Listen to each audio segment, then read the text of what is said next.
I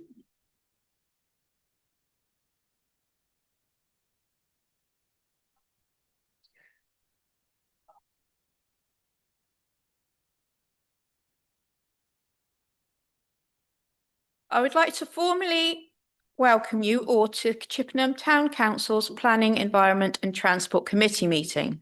Please may I remind everyone that this is a public meeting, is being streamed to YouTube and will be available in the public domain for a period of 6 months. Can I remind all councillors to use their microphones when speaking and to raise their hands clearly and keep it raised when voting.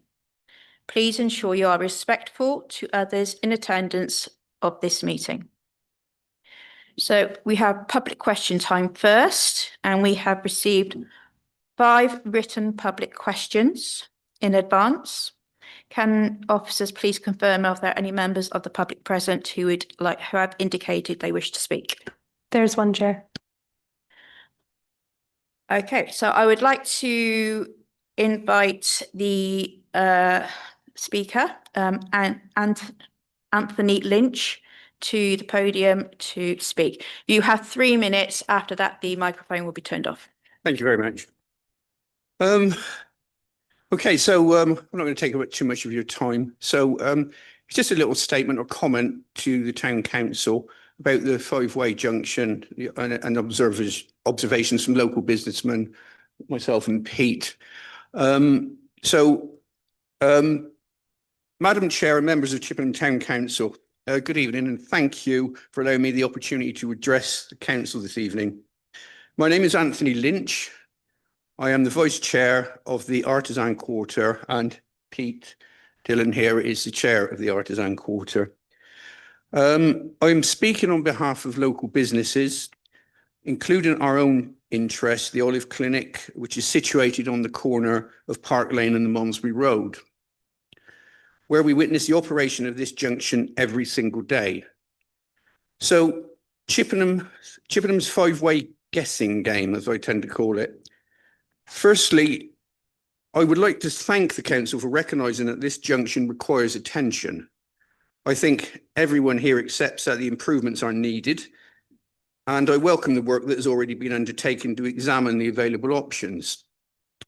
I'm certainly not here to tell highways engineers how to do their job. They have the knowledge and technical expertise to assess the engineering solutions.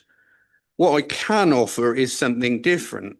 I can offer the perspective of someone who watches this junction nearly every day, together with many other local businesses.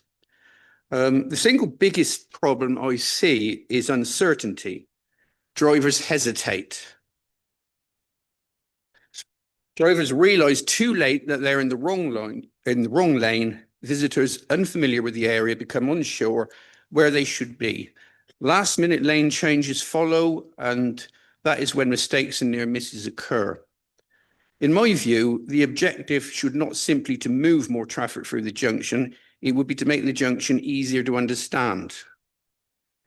If drivers are given clear guidance in good time before reaching the traffic lights, many of the problems we currently witness can be significantly reduced. Good road markings, clear lane guidance, well-timed traffic signals, safe crossing facilities for pedestrians and cyclists. These are the things that will inspire confidence. This junction is much more than a crossroads. It is one of the principal gateways to this part of Chippenham. Every day it serves residents, visitors, shoppers, parents, delivery drivers, cyclists, pedestrians, and the many businesses that contribute to the local economy. Any improvements should therefore balance safety, clarity, and efficient traffic flow. These are the 3 objectives. These 3 objectives should work together, not compete with one another. So if I may leave you with just one final thought, a well-designed junction should be instinctive to use.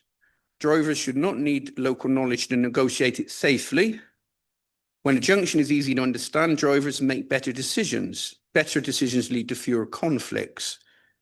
And fewer conflicts make the junction safer for everyone. So thank you once again for allowing me to speak this evening. Can you start wrapping up, please? Can you start wrapping up, please, as we're running out of time? Sorry. Thank you for allowing me to do this. Thank you for your time and consideration, presented by Anthony Lynch, representing the Olive Clinic, Chippenham Vice Chair Artisan Corps, and Pete Dillon, Chairman, representing the Artisan Corps and 3D Computers. Thank you very much, Madam Chair. Okay, thank you. Thank you for that. And now we have the written questions. Thank you, Chair. First, we have a public statement from Roy and Christine Fowler regarding the traffic signal amendments. As someone who regularly uses this junction to go up Langley Road from Park Road or to go from Langley Road into Foundry Road or New Road, I and my wife would heartily endorse any proposal to separate the Park Road signal from the Langley Road signal, keeping the traffic totally separated. We constantly get cut across by traffic coming from Park Road into Foundry Road as we come up from Langley Road, usually requiring us to brake and avoid an accident. Any delay in journey time is worth paying for improved safety and less stressful driving.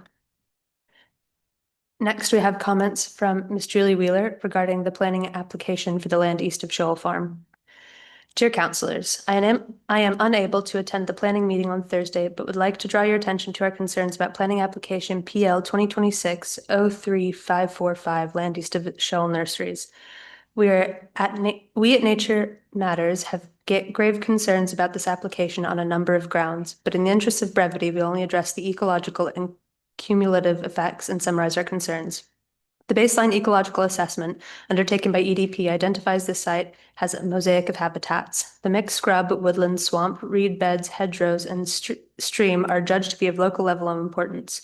The woodland, reed beds, and hedgerows are priority habitats, and a number of trees are irreplaceable habitat. The River Avon that runs along the eastern boundary is of county level importance, and we suggest should be regarded as a national important. The site survey recorded a total of 20 bird species breeding or probably breeding on the site, including 2 priority species and a total of 9 red listed birds. Because of the mosaic, the habitat in the site also supports a wide range and abundance of overwintering birds. 11 species of bat were recorded, and if it were not for small numbers and inconsistencies with recording of certain rare bats, the site would be regarded as of being of national importance, but it is definitely of county level importance. The report also says that given the mosaic of habitats, there's a reasonable likelihood of beavers, badgers, amphibians, endangered hedgehogs, reptiles such as snakes, red listed, species such as otters, polecats, harvest mice, and brown hare being present on site. No doubt the grassland also supports a range of invertebrates and small mammals.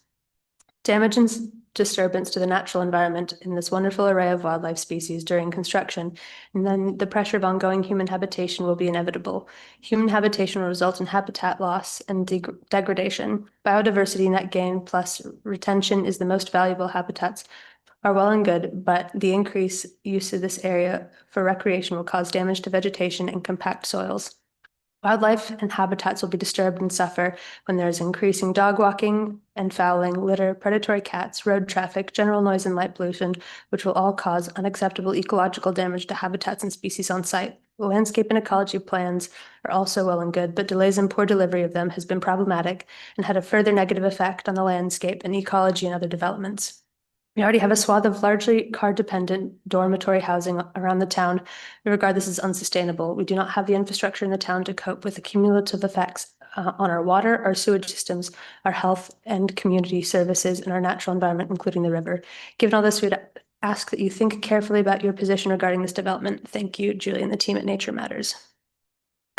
Excuse me.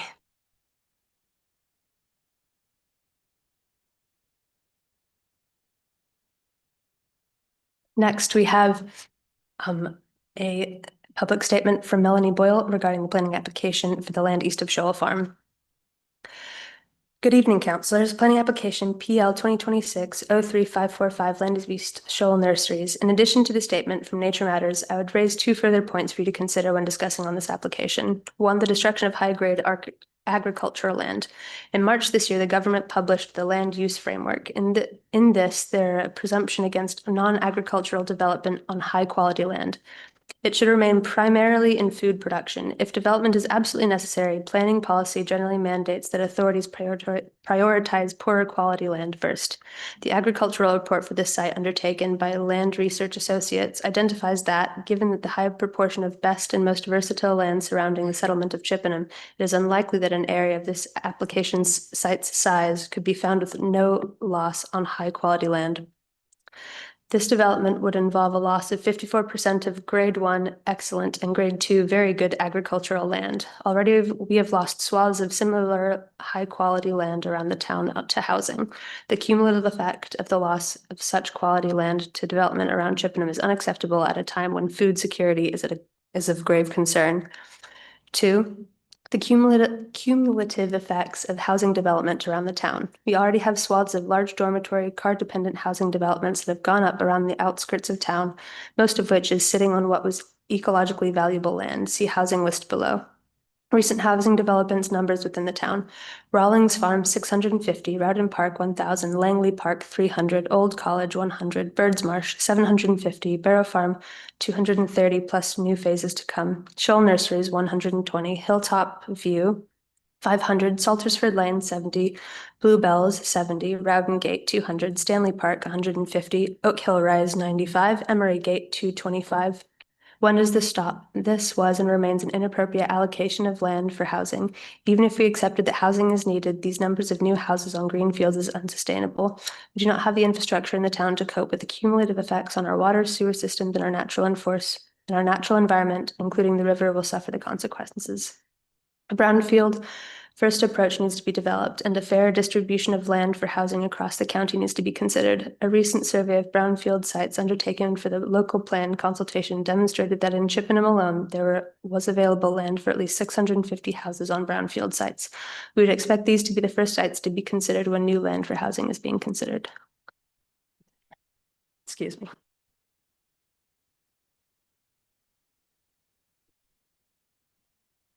Next, we have a public statement from Ms. Sheila Copeman regarding the consultation on proposed solutions for Old Hardin Hewish Lane. Dear councillors of the PET Committee, I am a resident of Old Hardin Hewish Lane and only today have been made aware of a consultation regarding parking on the lane. However, we have not been made part of this consultation and have only today been made aware that you are considering various options regarding the parking on the lane at your committee meeting tonight. I have not seen any notices on the lane and have had no communication, leaflet, or otherwise about the consultation. Surely any fair consultation should include all residents of the lane, with all residents being given fair and adequate time to consider any options for being proposed and provide their feedback. Can you tell me what efforts have been made to consult with all residents of the lane? I have no idea what the options you are considering are, but for our housing, keeping the existing very limited parking spaces is paramount, as visitors to our house and our neighbors at Cedars have to use these. The current limited number of parking spaces do not provide any visibility issues and have been on the lane now for many years. Restricting the times that these could be used would have great effect on family and visiting our house. Other houses on the lane have lots of parking space, but we do not. I would support any incentive to reduce the speed limit on the lane, and I do know that some parents park on the double yellow lines during school pickup. However, this is only from 2:45 until 3:10. I've never seen anyone parking after 3:10 p.m. However, if you do live near a school, you have some time to accept that this will happen. And then there's an addendum after she saw the plans. I have quickly looked at the proposal and definitely would not be in favor of option 2, especially as it would cost so much money. Regarding option 1, I would like to ask that the very limited, for I think the whole lane, parking spaces not be subjected to the no waiting or loading restriction. After looking at both schools' starting and finishing times, I feel the amount of time the no waiting or loading restrictions would apply is very excessive. Both schools start at 8:30 a.m. and finish at 3 p.m. So I think that at 8 a.m. to 9 a.m. and then 2:30 to 3:30 p.m. would be very adequate to prevent parents parking on the lane. And lastly, we have a public statement from Wiltshire Councillor Ross Henning, who's chair of the Chippenham LHVIG, and this is regarding the highway improvement requests for 20-mile-an-hour speed limits. Over the past months and years, there have been many residents that have approached myself and many other councillors asking for a 20-mile-per-hour zone in the area that they live. In fact, tonight's requests there are more indications of a desire for 20 miles an hour. I hope I've made it quite clear as the chair of LHVIG that I wish to pursue 20-mile-per-hour zones in all residential areas in Chippenham as well as the town centre. Wiltshire Council has introduced a new criteria for 20-mile-an-hour zones, which should make it easier to achieve this. The process will not now sit with LHFIG, but I will work with the traffic engineering team to achieve this. The town council would be a major partner in making this happen. A 20-mile-an-hour zone was put in around Hill Rise and Greenway Lane area of Chippenham some time back, and this has proved to be very successful. I've spoken with many residents in this area who've confirmed it has made quite a difference, although there is a problem with some drivers speeding no matter what we do. 20-mile-an-hour zones would cover large areas, and it is my wish to get this done altogether and not pick off individual streets here and there across the town. Many residents are asking for this approach for making their neighborhoods safer, and with increasing volume of traffic on the roads and the continuing expansion of Chippenham with the corresponding number of vehicle movements, I hope you can support the call for a 20-mile-an-hour zone initiative to cover all residential areas in the town center. Thank you. Thank you, Sadie. Brilliantly read. Okay, so now we start the meeting. Okay, so item 1 on the agenda is apologies for absence. Are there any apologies for absence? Yes, Chair, we have received apologies from Councillor Nick Puntis due to being away to do charity work. Okay, and do we have any notifications of substitution? Yes, Chair, we have Councillor Michael Owen substituting for Councillor Nick Puntis. Thank you. The next we have declarations of interest. All members of the Town Council are reminded to declare any pecuniary or non-pecuniary interests they may have in any business of the Council, its committees or subcommittees in accordance with the latest approved Code of Conduct. Councillors are reminded to declare any dispensation granted in relation to any relevant matter. Are there any declarations of interest? Councillor Murray. Yeah, I'd like to declare I'm chair of the Cycle Network Development Group, Cycle Chippenham, and it's a non-pecuniary interest, but there are some highways requests coming through from Cycle Chippenham, so I won't vote on those because I was involved with putting them together. And if the officer could just highlight when they come through, there's a lot of requests, but I think I know which ones I put in, just in case. Thank you. Okay, thank you. Anyone else? No? Okay. So then we go on to item 4. We have the minutes. To receive the draft minutes of the Planning, Environment and Transport Committee held on the 18th of June 2026. Copy attached. Minutes require a proposer and seconder for approval. Are there any comments to be made in relation to the accuracy of the minutes?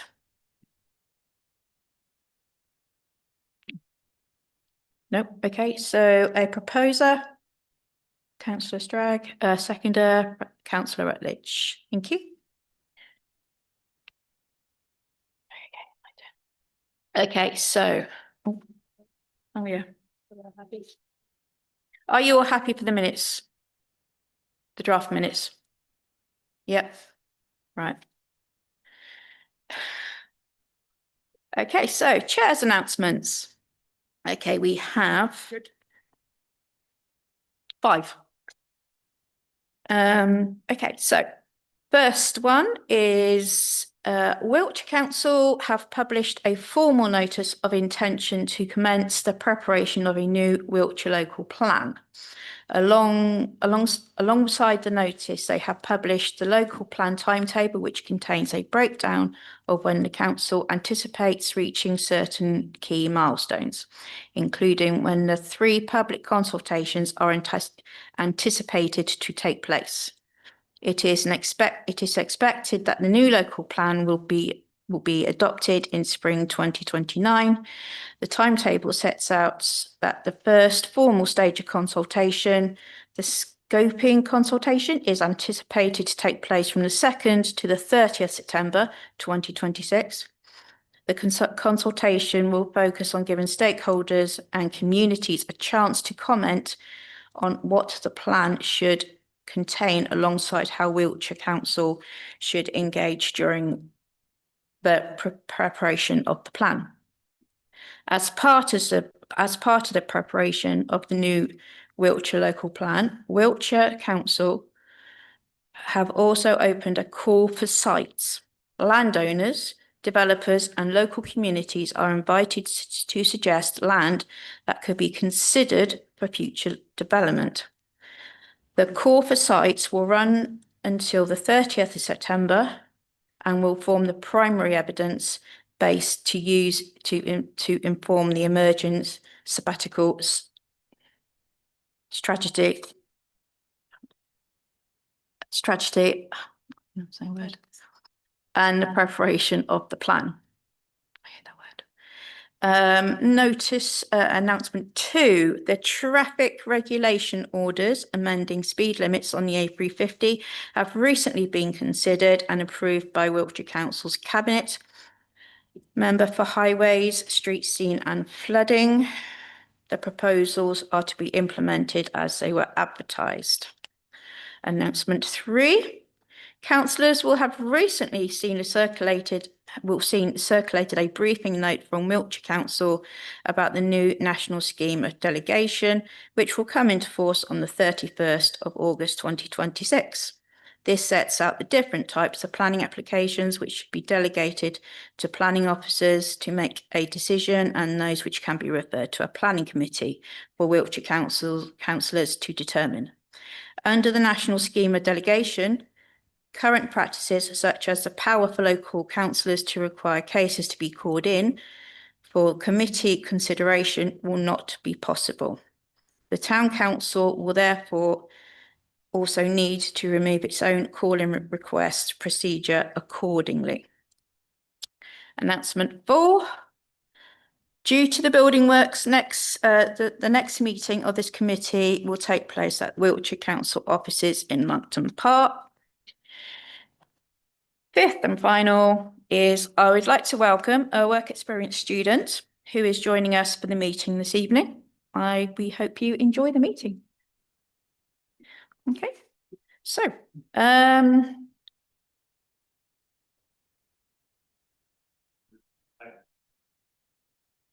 know what I wanted mentioned, but I'd offer my congratulations to you, and I'm sure the other members will as well.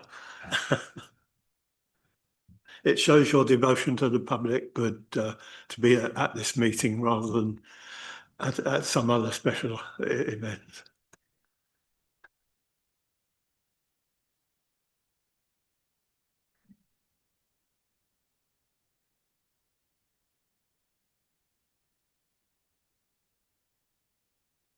thank you, Councillor. Okay, next we're on to planning applications. Okay, we are to consider the planning applications as attached, submitted to Wiltshire Council, and to submit observations. Okay, so the first one is PL 2026-03635, and that is for full planning permission in 1 to 10 Hill Green Greenway Lane in Chippenham, and that is Harden Hewish. There's no comments, is there? So I will go to the ward councillor for the comments, which is Councillor Cousins and Councillors McDermott. Councillor Cousins first. Thank you for that. No objection from me. Thank you. Councillor. No objection from me. Thank you. So we're posing no objection for that one. Are we all in favour? Fabulous. Okay, that one's gone through. The next one is PL 2026-03784, and that is the approval of reserved matters at 5 Clift Avenue in Chippenham, and we have officers' comments. Thank you, Chair. So councillors will recall seeing a previous reserved matters application for this site, which was subsequently withdrawn whilst the applicant provided further information on drainage and ecology, but the plans are essentially the same as commented on before. Paragraphs I1 to I4 of the Chippenham Design Guide expect new housing development to include sustainable measures, including those to reduce heating and running costs and incorporate natural features and sustainable drainage systems. The proposed incorporation of solar panels, EV charging, air source heat pump and the space to accommodate cycles in the double garage is welcomed. However, conditions should be attached to any consent to ensure that these features are implemented, and in the case of the proposed air source heat pump, its location would not affect the amenity of adjoining occupiers.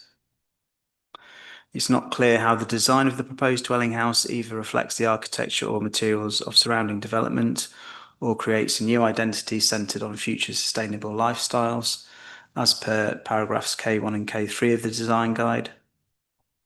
The design appears rather utilitarian and misses an opportunity to create a contemporary chalet-style building with a roofline sloping away from neighbouring properties and having a material palette which could include timber and large glazed openings on its front elevation to maximise natural light. And I think we'd want to urge the applicant to review the design. It's considered that there would be sufficient distance to neighbouring properties for the proposal not to have an adverse impact on them in terms of loss of light or overbearing nature. However, a chalet-style building where the roof slopes away from these properties would have less adverse impact on their amenity. There will be no windows on the rear elevation of the proposed building, and so no opportunities for overlooking, providing a condition is attached to any consent, restricting any window openings from being installed on this facade. Providing that Wiltshire Council's ecologist is satisfied that there would be no detrimental impact to the Badger commuting route along the southern site boundary, the proposal would comply with Neighbourhood Plan Policy GI1 with bat boxes, bird boxes and bee bricks shown on the submitted elevation plans. The submitted tree survey confirms that there would be no adverse impacts on existing trees and hedges located on the site boundaries, and the proposal would comply with Neighbourhood Plan Policy GI5. Finally, it appears from the submitted drainage statement that surface water flooding can be adequately mitigated for by raising the finished floor level of the proposed dwelling, installing an attenuation tank and flow restrictor, and increasing soft landscaping on the site. So as per the previous Town Council comments, I just recommend no objection to this one as well. Thank you. Thank you, Andy. Okay, so we go to the ward councillor, which is Councillor Murray, for any comments. Yes, thanks, Chair. I agree with the officer comments and thank you for looking at it again so thoroughly because it was of concern originally. I've not had any representations and I can't see any comments on the website, so I'm happy with no objection subject to those comments. Thank you. Any other comments from councillors? No.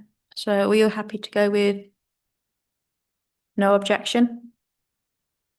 Yep, all agreed?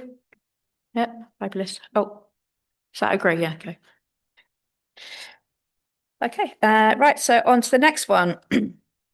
So it is PL 2026-03693, and it is for householder permission at 8 Stapleford Close in Chippenham. We have we have officers' comments for this one, so we go over to Andy. Thank you, Chair.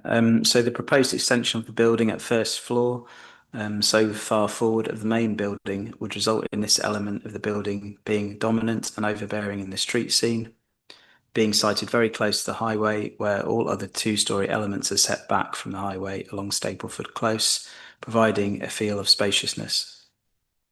It would visually divide the street into two halves.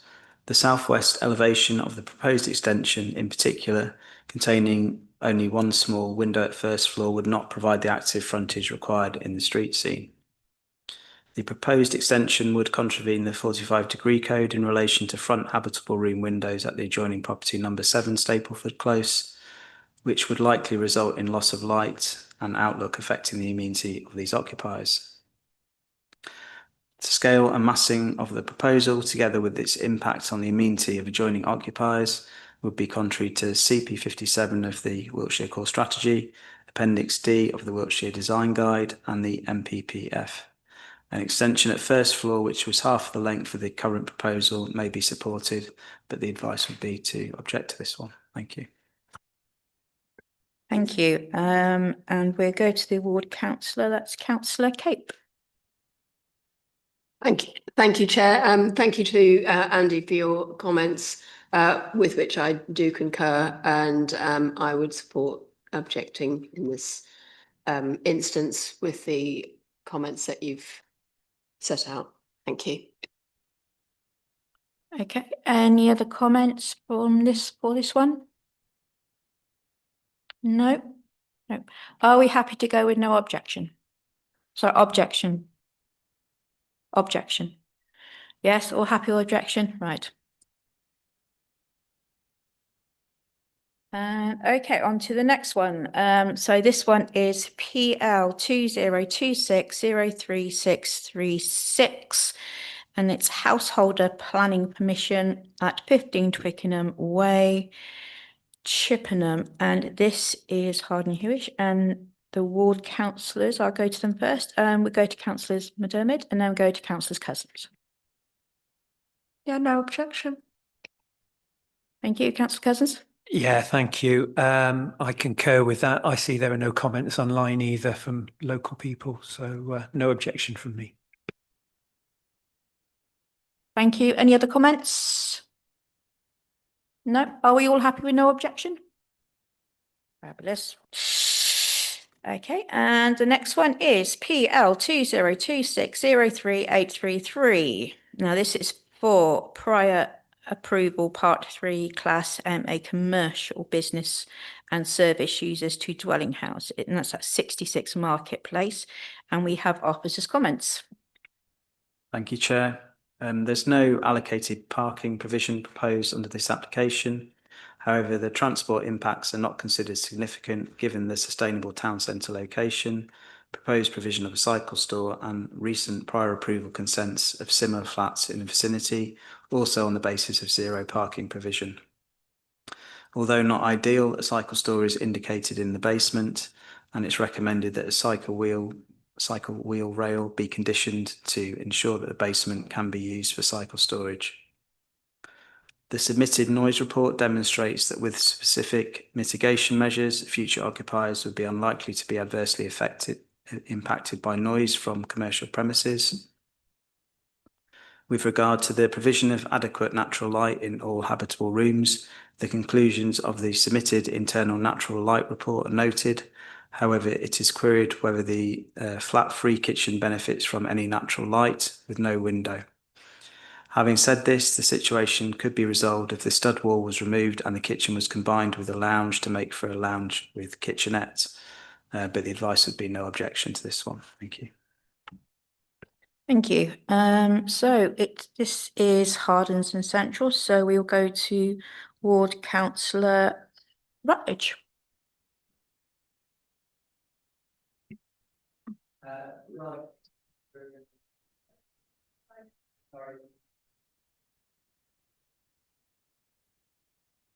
Thank you, Chair. Yes, I think I have no objection to this, really. I think Andy's comments, I'm particularly amused by the idea of the light in the kitchen being restricted, seeing as it's got no windows. But yes, I'll go with the officer's comments and no objection.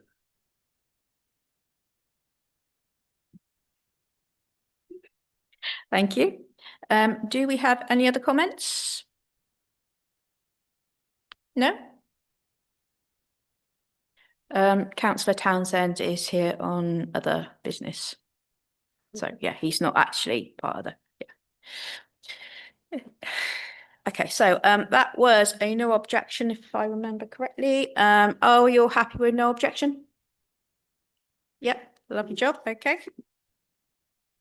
Next one is PL 2026033787, and this is for householder planning permission at 84 Loudon, Chippenham. And this is to raising the roof to match adjoining property and replacement of conservatory section. And it's Loudon and Rowden, and we go toward councillors Paul, and then we go to councillor Stragg. Thank you, Chair. I have no objection. Thank you, councillor Stragg. I have no objection either. Thank you. Any other comments from the councillors? No. Okay, so are you happy with no objection? Fabulous.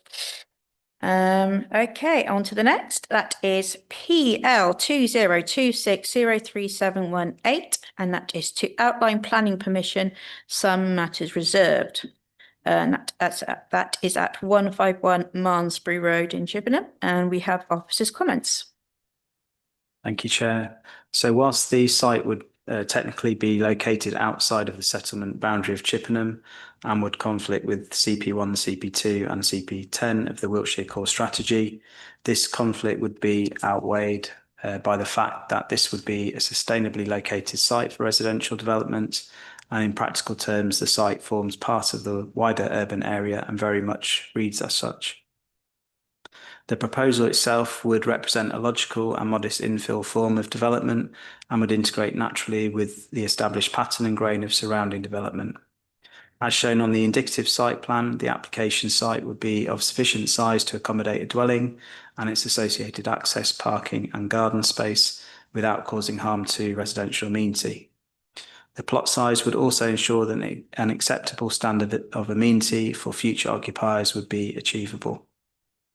Given the above, the proposal would be in accordance with Chippenham Neighbourhood Plan Policy H2, CP57 of the Core Strategy, the Chippenham Design Guide and the Wiltshire Design Guide. Whilst the proposal would result in minus 47% biodiversity net gain, the applicant has confirmed that they would purchase off-site biodiversity net gain credits to reach the 10% required. The applicant has confirmed in their planning statement that the final scheme would incorporate biodiversity enhancements of an integrated bat roost box, integrated swift nesting boxes, and hedgehog access gaps within garden fencing. Given the above, the proposal would comply with Neighbourhood Plan Policy GI1. Secure cycle storage that accords with the guidance in LTP4 and LTN 120 should be detailed under any subsequent reserved matters application. So the advice would be no objection to this one. Thank you. Thank you. So we will go to Councillor Cousins and we go to Councillor McDermott after. Thank you, Chair. Thank you, Andy, for the detailed information that you pulled out there from the application, especially about the biodiversity net gain and the cycle storage, which I feel is vitally important that we put that in there and include that. I note there are no comments online in the online planning application, so I have no objection. Thank you. I'm happy with Andy's comments and happy with what the residents provided, so I would like to say no objection too. Okay, any other councillors? Councillor Murray. Can I just check with our officer that you say the cycle storage is reserved matter, so does that mean we can't really comment on it at this stage? Yeah, because they haven't said how many bedrooms they're building in the house at this stage at outline, it'd be difficult to know what numbers of cycle storage to have. So yeah, for something like this, I would probably look at it at reserved matters application stage. Okay, thank you. Any other comments? No. Are we happy with no objection? Okay, love job. Okay, done. On to the next. So we've got PL 2026-350-3587 and PL 2026-0358. Okay, and this is for householder planning permission and listed building consent. We have officers' comments for this. Thank you, Chair. Neighbourhood Plan Policy TC4 states that full regard must be had to the Chippenham Conservation Area character appraisal for development proposals in the conservation area. Particular note of numbers 9 to 13 is made in the appraisal, describing the short row of properties being set back considerably and featuring a raised front garden behind a boundary wall at street level, suggesting a grander status than others along the street. The proposed removal of the unattractive modern brickwork side section of boundary wall and replacement with stone walling to match the front section of the existing boundary wall would enhance the character and appearance of the listed building and that of the conservation area, being policy compliant. The proposed paving of the front terrace would be supported if there is historic precedent for such. If not, gravel would be preferred for visual and sustainable drainage purposes. But the advice would be to support this one. Thank you. Thank you. So we will go to Councillor Rutledge for his comments. Thank you, Andy, for your comments.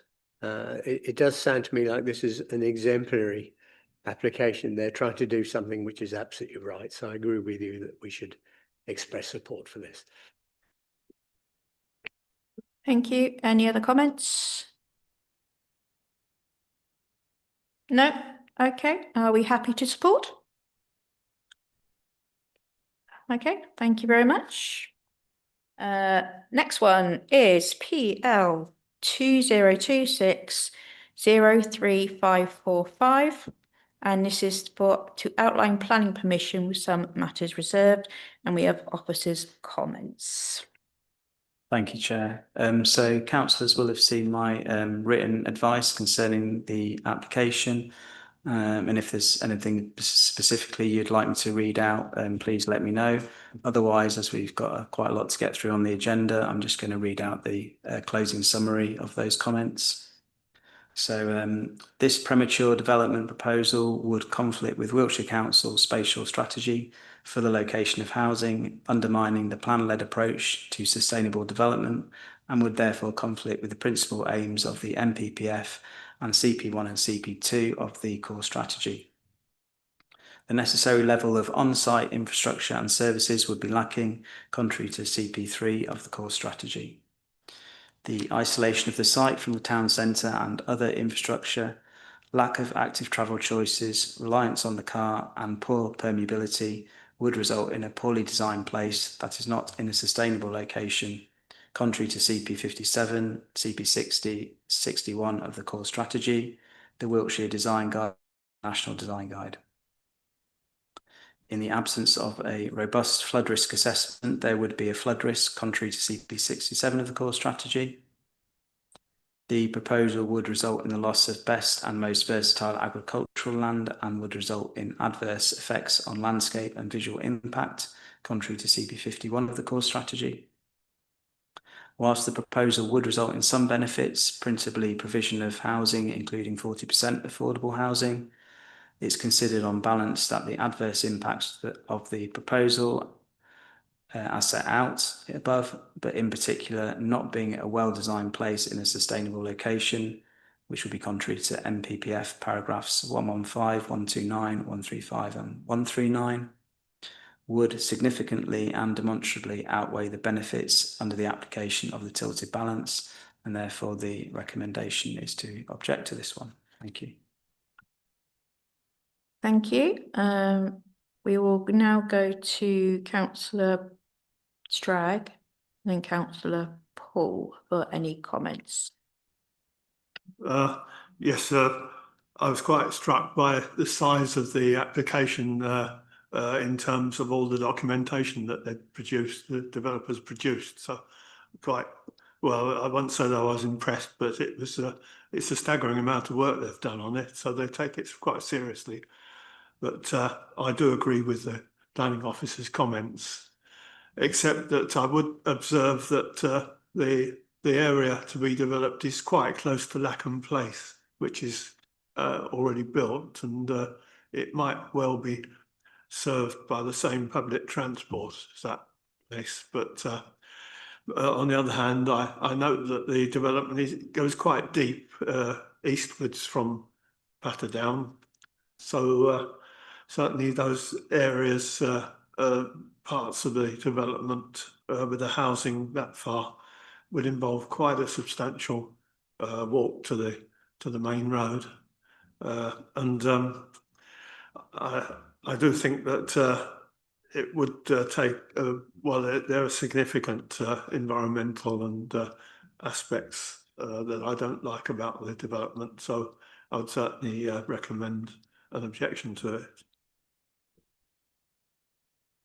Thank you. Councillor Paul. Thank you, Chair. Yeah, first of all, can I thank Andy for his comprehensive comments on this one. We've seen in recent years a lot of development along the Patterdown Road on the Melksham Road there. Hundreds and hundreds of houses, in fact, well, thousands of houses.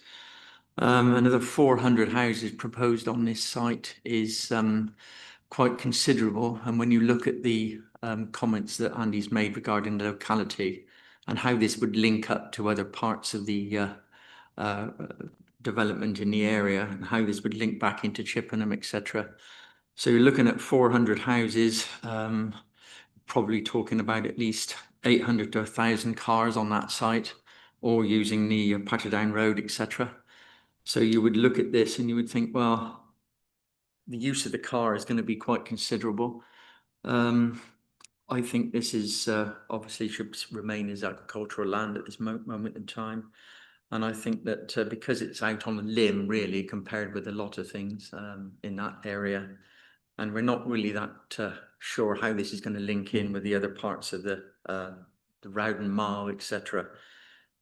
And I obviously think we should go for a recommended refusal on this one. Thank you, Chair. Any other comments from councillors? Councillor Rutledge? Thank you, Chair. Yeah, we heard the comments from Nature Matters and from Mel earlier on, which are also covered by Andy's notes. And Andy also mentions this, I don't think it was part of what he read out, that the Environment Agency have raised an objection because they don't think there's been an adequate assessment of the flood risk. So I think there's a lot of problems on that front. I also believe that this patch of land was not included in the withdrawn Wiltshire County Council plan. And it does feel a little bit opportunistic to try and grab it now in the situation when we actually don't have a plan, a new one is being put in place. So I think it's clearly an unfortunate proposal, basically, and I really strongly support the objection. Thank you. Councillor Cape? Thank you, Chair, and thank you to the officer for the comprehensive comments. I would suggest that the input we've heard from two residents, Julie and Mel, would be useful to be appended to the officer's comments alongside the response that we do get. No?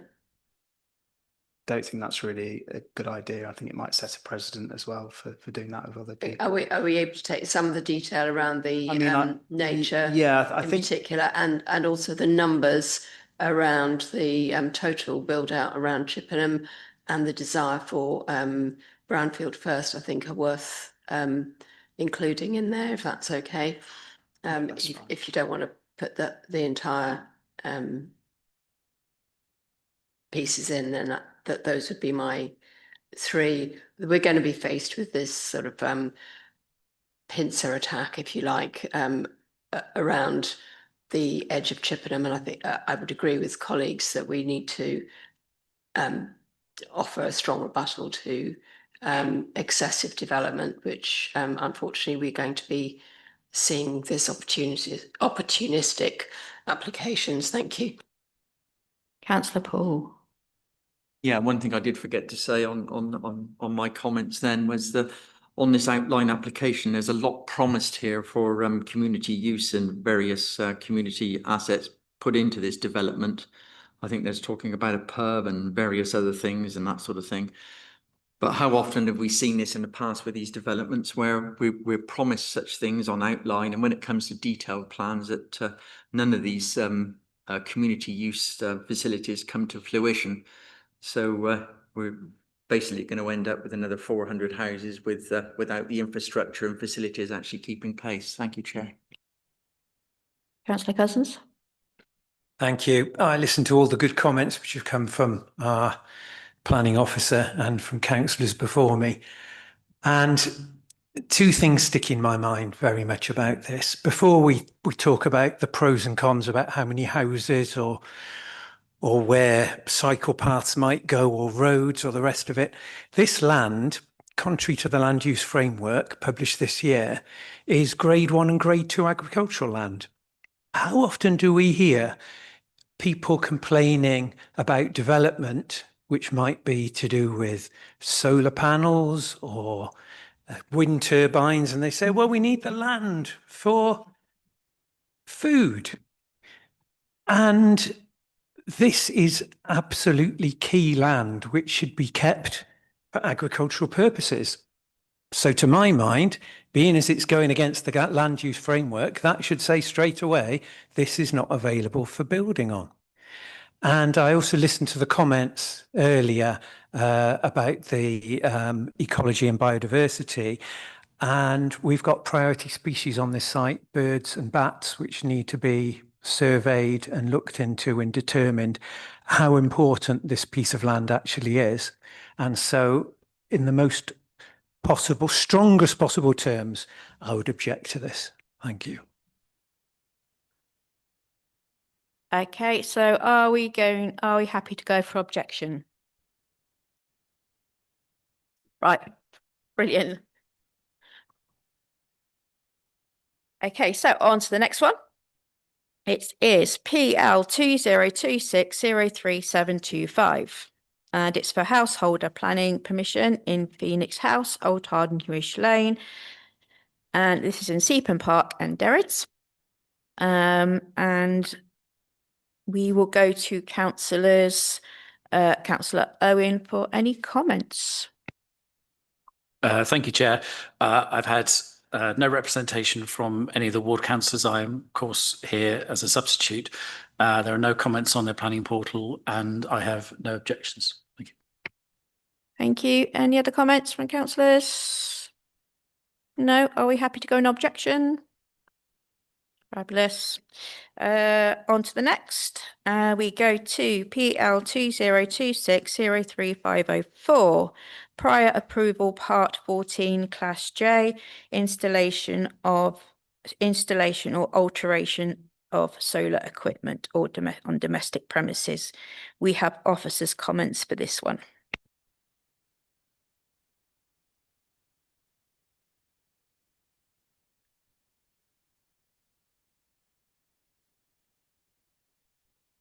Correction, we don't have officers' comments for this one. So, we will go to councillors Massey, Owen and Bragg in that order. Thank you, Chair. I have no objections. I support this. Thank you, Chair. Councillor Bragg.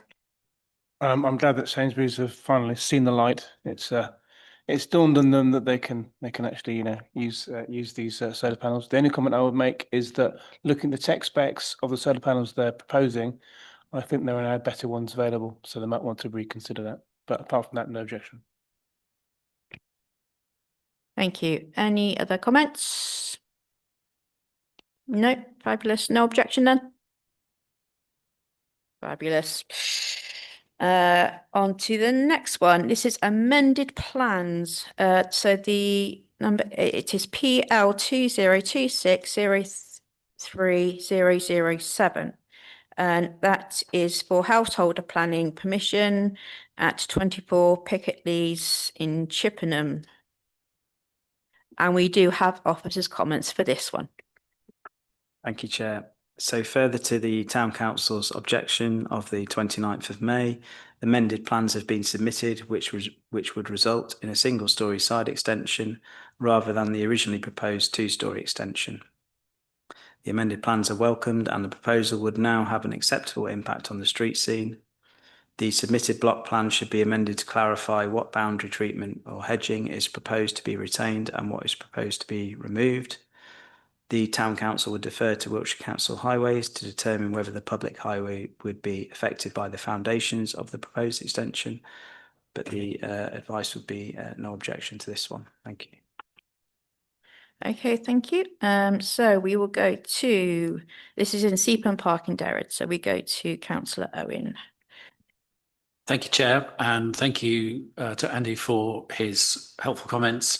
No representation from ward councillors and nothing on the planning portal, so I have no objections. Thank you. Thank you. Any other comments from councillors? No? Are we happy with no objection? Fabulous. Okay. And now we're on to a tree application. This is the PL 2026-04021, and this is consent under the tree preservation order in Seapen Park and Derrits, and we have officers' comments. So the tree officer's comments are that the trees are situated within the garden and neighbouring garden of the address. Both are only visible from the property and immediate neighbours. Amenity value is therefore likely to be low. T1 is described as showing advanced symptoms of ash dieback. The vitality of tree T2 is unknown. As the applicant has provided no evidence to support this statement, a site visit would be needed to determine the exact cause of the dieback, as there are serious safety implications concerning the stability of a tree affected by ash dieback. T2 is described as heavily leaning and encroaching into the garden of number 18, also casting significant shade over the adjacent shrubbery. The applicant has rejected the idea of pollarding and instead proposes that the tree be felled. It is unclear what might have caused the tree to lean so heavily. However, willow is a genus of tree which traditionally responds well to pollarding, and the tree officer has recommended objection. Thank you. Okay, thank you. So we'll go to the ward councillor, which for that area will be Councillor Owen. Thank you, Chair. I'm no arboriculturalist and therefore would rely on the tree officer's comments, and I would be happy to support the objection. Thank you. Okay, so any other comments? No. Are we happy with objection? Yeah, fabulous. All done. Right. Okay, part 2. To consider whether a request be made to Wiltshire Council ward member for a Wiltshire Council ward member to call in any of the attached planning applications for consideration by the Northern Area Planning Committee. Are there any planning applications we would like to put forward? Councillor Kate? I think it would go to strategic anyway, but the shoal should be flagged for calling if it's not. Thank you. Okay, thank you. Yeah, just to say that it's not, this site isn't in Chippenham, it is in Laycock, but we could still contact the ward member for Laycock, I guess, and request. Okay, part 3 is to... do we all agree with that proposal from the comments? Do we all agree? Do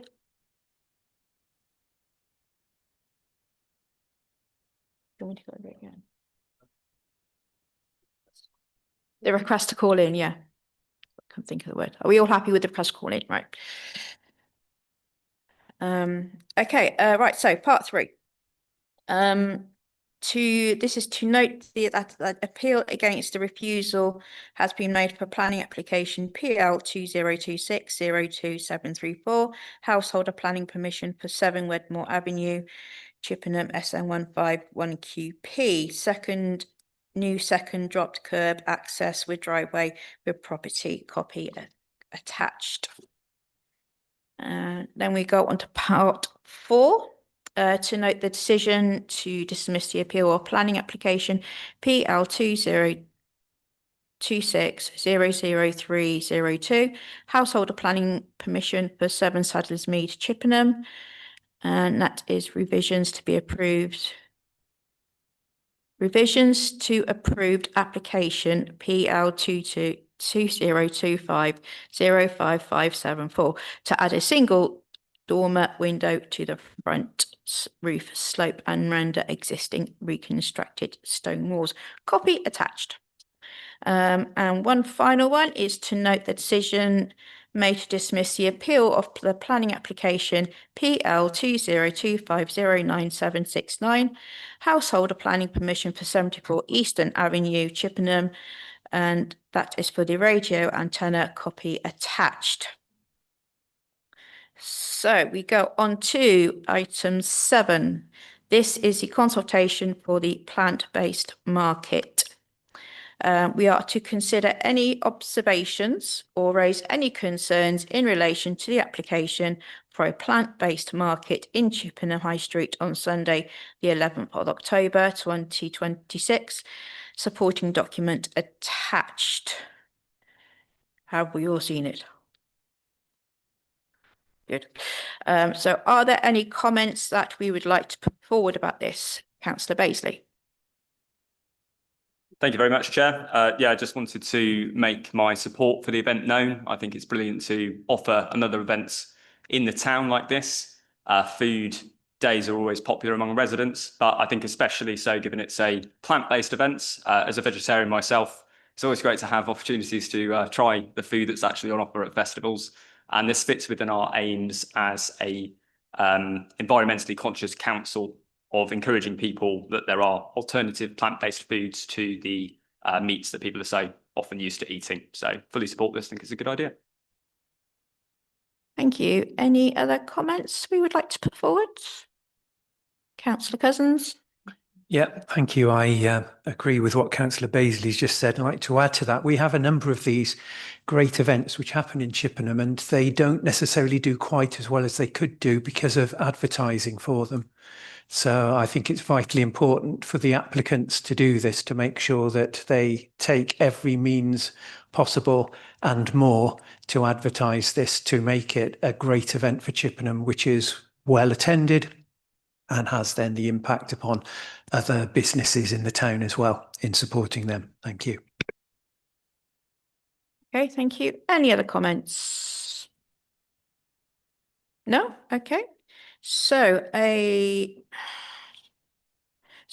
need a proposer for the comments that the committee wish to submit. Do I proposer? Councillor Cape. Seconder, Councillor Murray.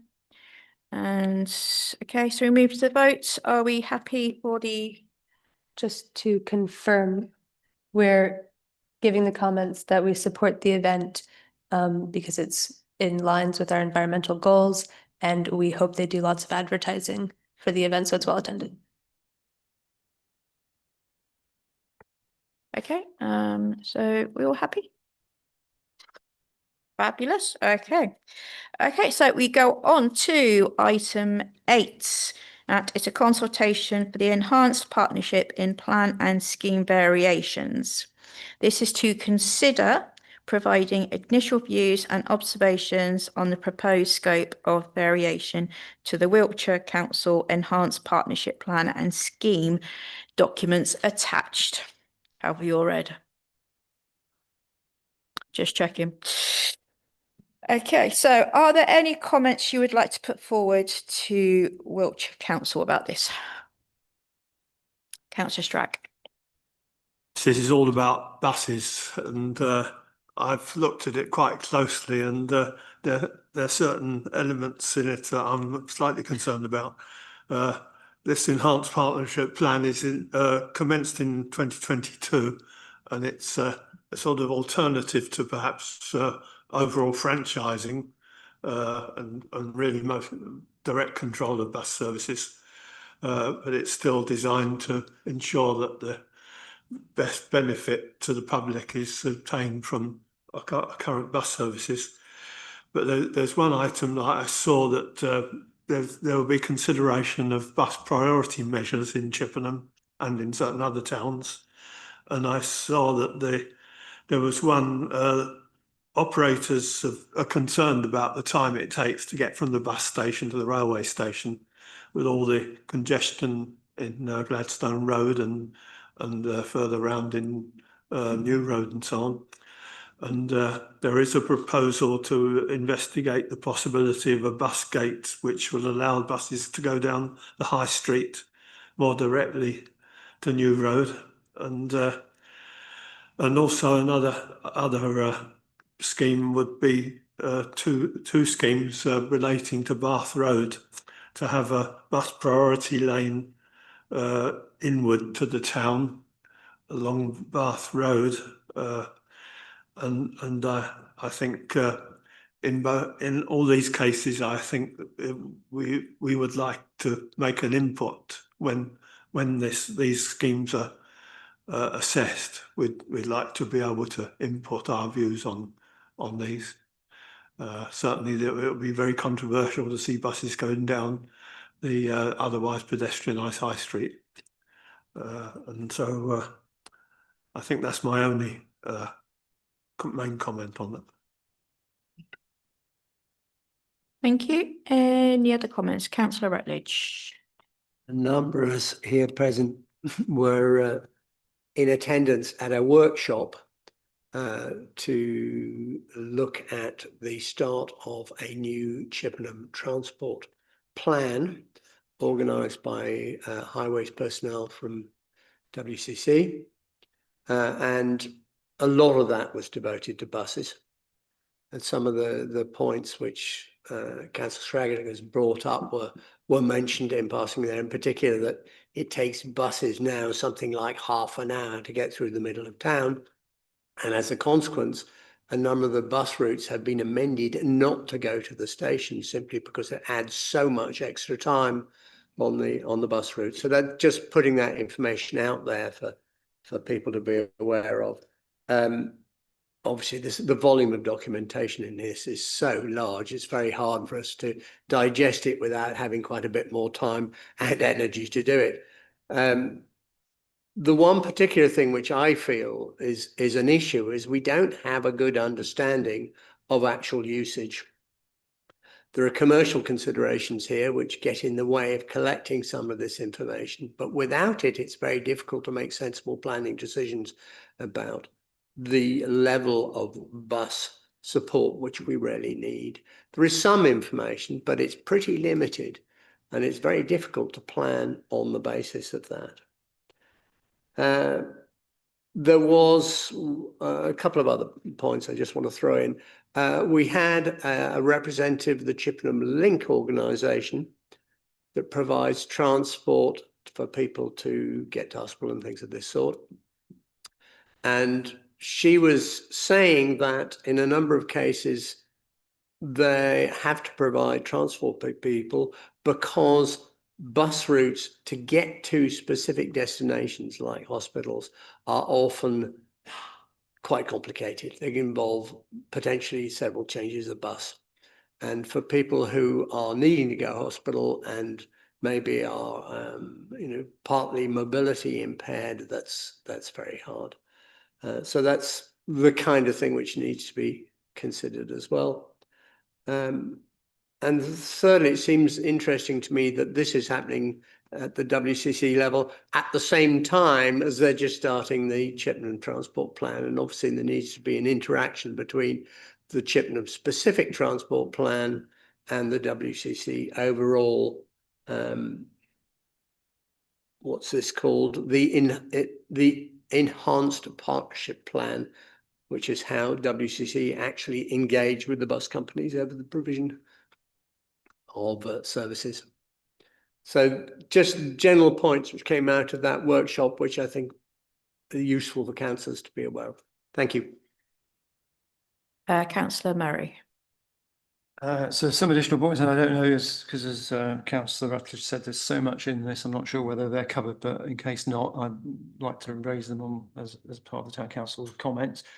One is integration of transport systems, and that includes things like cycle parking at bus stations. So I know the Cycle Network Group's been lobbying which councils put some in with the improvement works now, but the principle applies around the county, so people can securely leave their bikes at the bus stations and travel onwards and pick them up when they come back.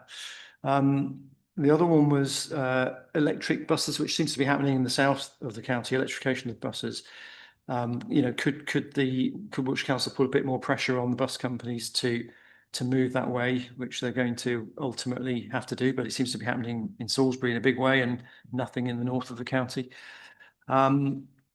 live info boards. I don't know, John can help me out here. What do they call the boards that where you know how late your bus is going to be? Yeah, those electronic displays could we really sort of step up with those? Because although, you know, people do point to apps, a lot of people don't use those, and they just really rely on it. There's nothing worse than standing waiting for a bus and you don't know when it's going to come, and people stop using it altogether. And non-diversion of bus routes came up.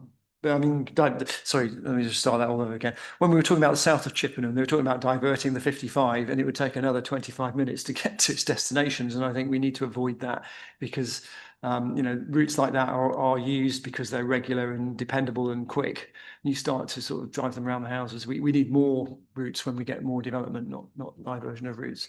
I think that was all I had at the moment anyway. Yeah, thank you.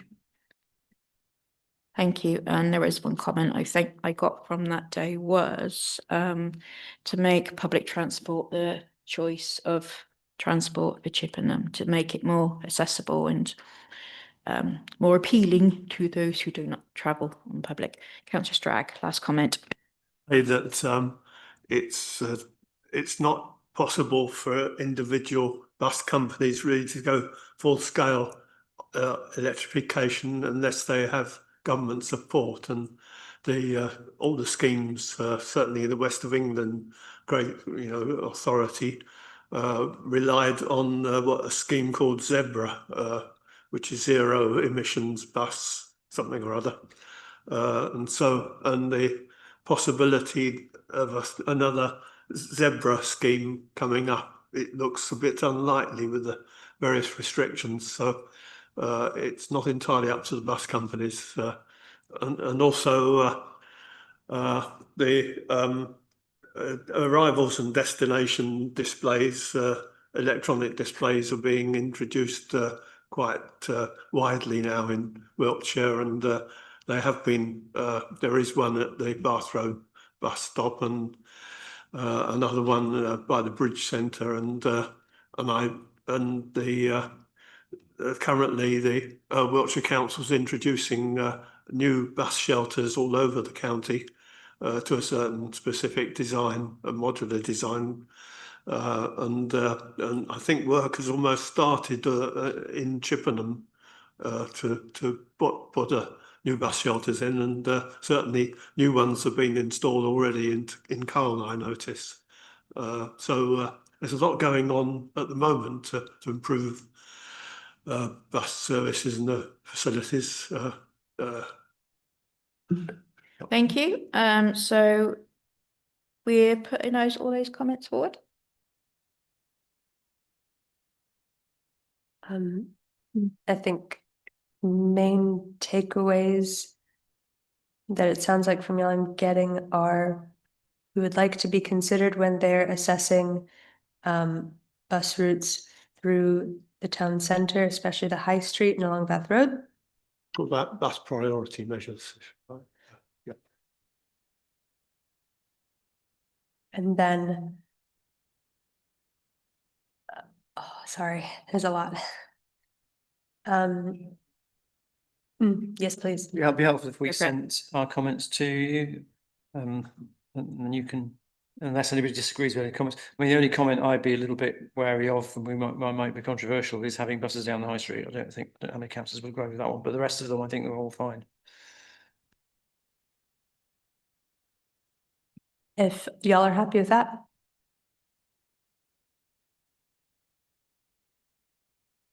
I think the point was that any potential routing of a bus through the town centre would need to be consulted with us in a very meaningful way. Is that okay?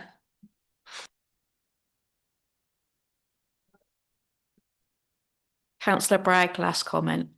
I tend to side with Councillor Murray and say no buses on the high street should be the thing. Just no buses on the high street, full stop. Not consultation, just no buses. Yeah. Okay, so we've got all the comments. Yeah, and I will leave it in Sadie's safe hands. Do I do the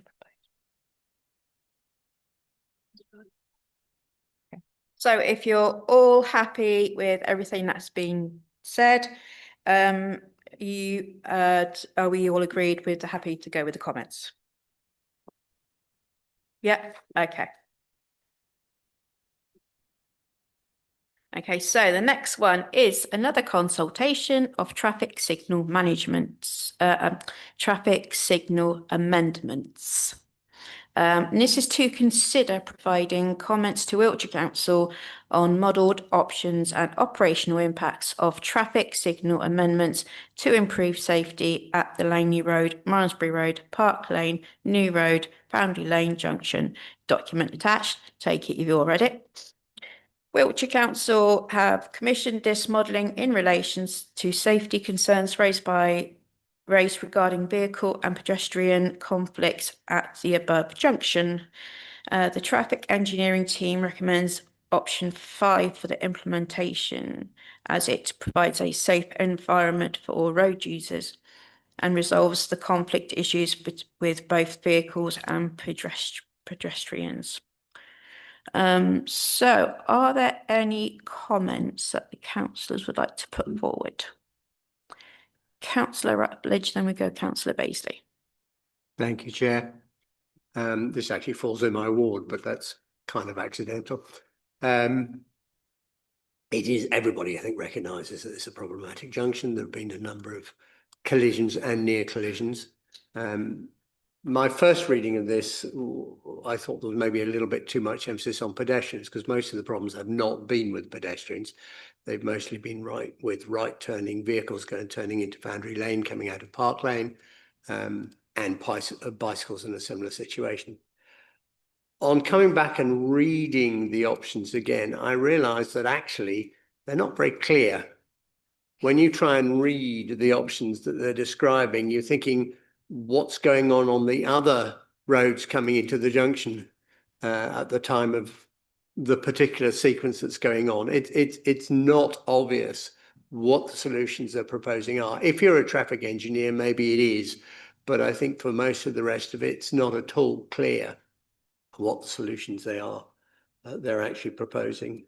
And I think we need to have a bit more clarity before we can clearly state what we would prefer on that junction. The other point I'd like to make is that there are implications to any delay on that junction, which some of these solutions, including the preferred solution, propose. At the moment, during heavy traffic times, the backup from those lights goes all the way down Park Lane and back into Marshfield Road, and something like 60–70% of Marshfield Road is full of stationary traffic as well. And this results for a reasonably substantial period of time in heavily increased atmospheric pollution for the residents along Marshfield Road and Park Lane. So any solution which avoids increasing the cycle time potentially or delays to the traffic would be welcome from the point of view of residents. Thank you. Councillor Baisley. Thank you very much, Chair. Yes, just to begin, I'd like to say I wholeheartedly agree with what Councillor Rutledge has just said about the information that's been presented to us this evening. I don't feel that this is especially clear to help us reach a proper decision over what is a dangerous junction in and out of the town, and as has been mentioned, a gateway into Chippenham. I think it lacks clarity over what their vision is and what the key improvements are going to be and how they're going to be implemented. So I don't feel there's really enough for us to reach a decision tonight.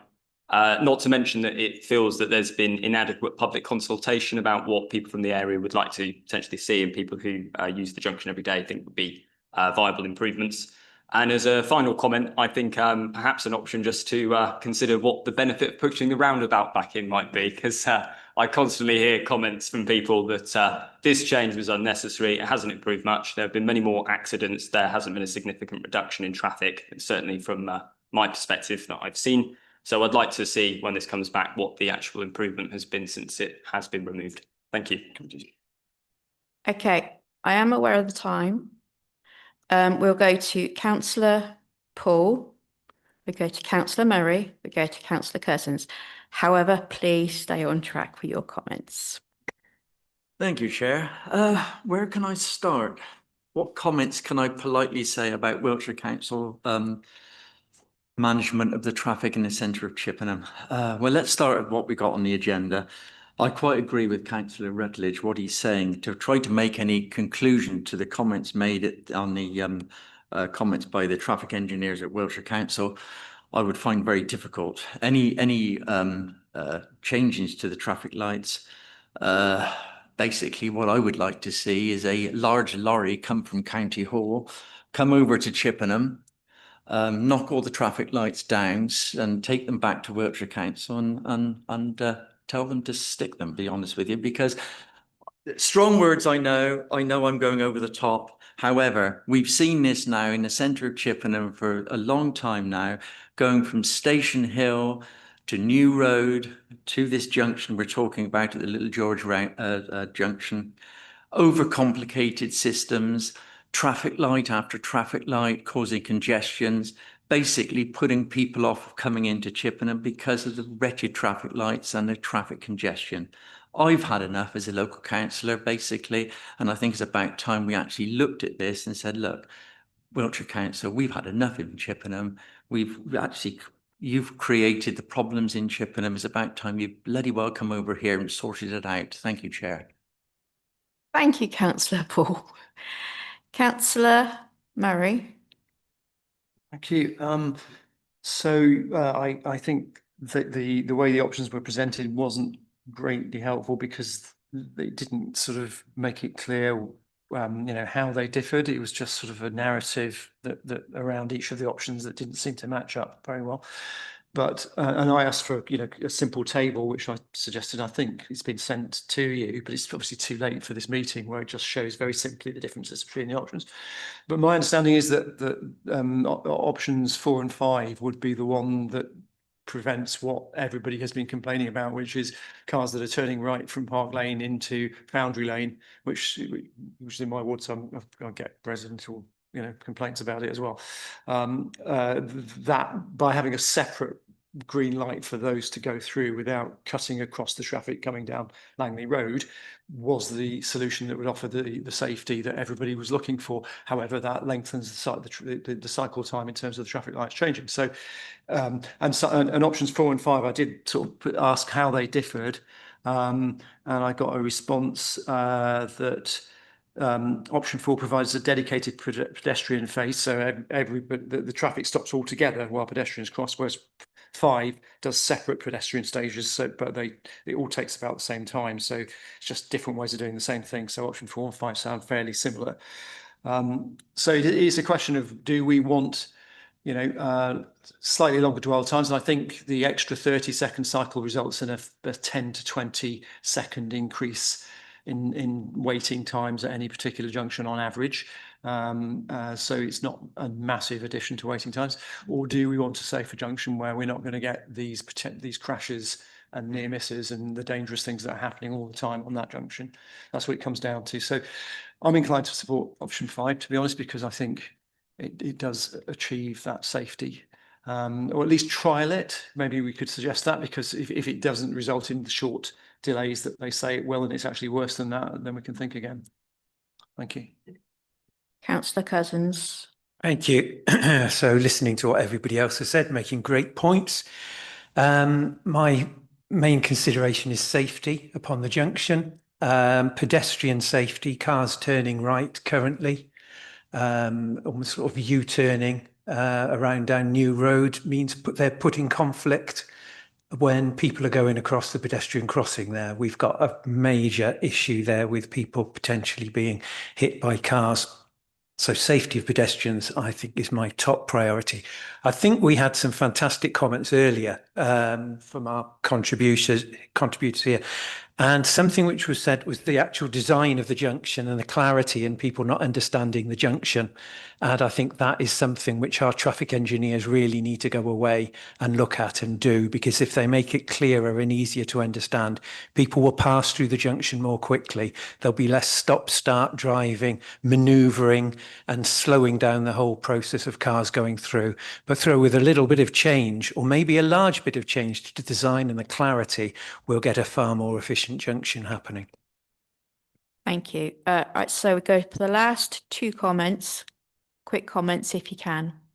So Councillor Cape and then we go Councillor Rutledge. Thank And you. that's it. And actually, Councillor Cousins has pretty much said what I was going to say. I would be probably tending towards option 5, adding the clarity into the approaches to the junction so that people know how to use it.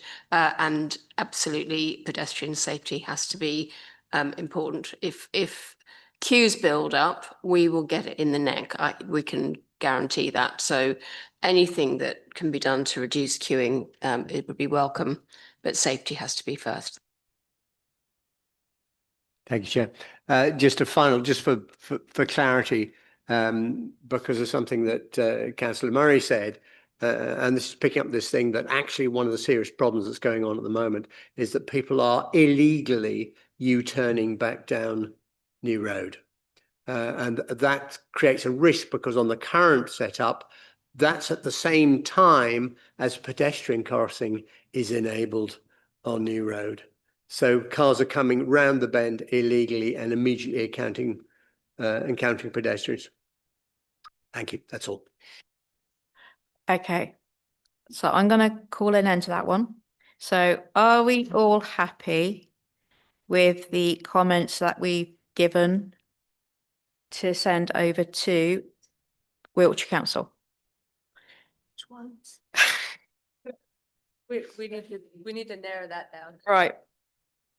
What have we got? Does someone have a proposal? All right, a proposal. Which one? Right, okay. Who's got a proposal? Councillor Murray.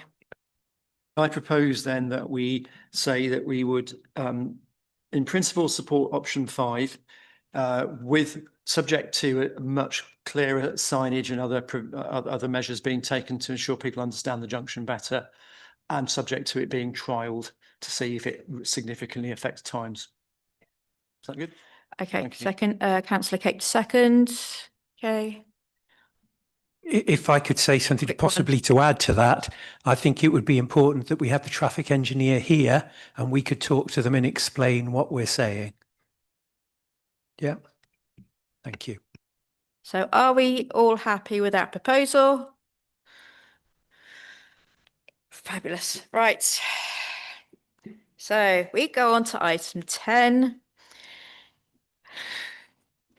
So another consultation is Chippenham LHVIG proposed solution.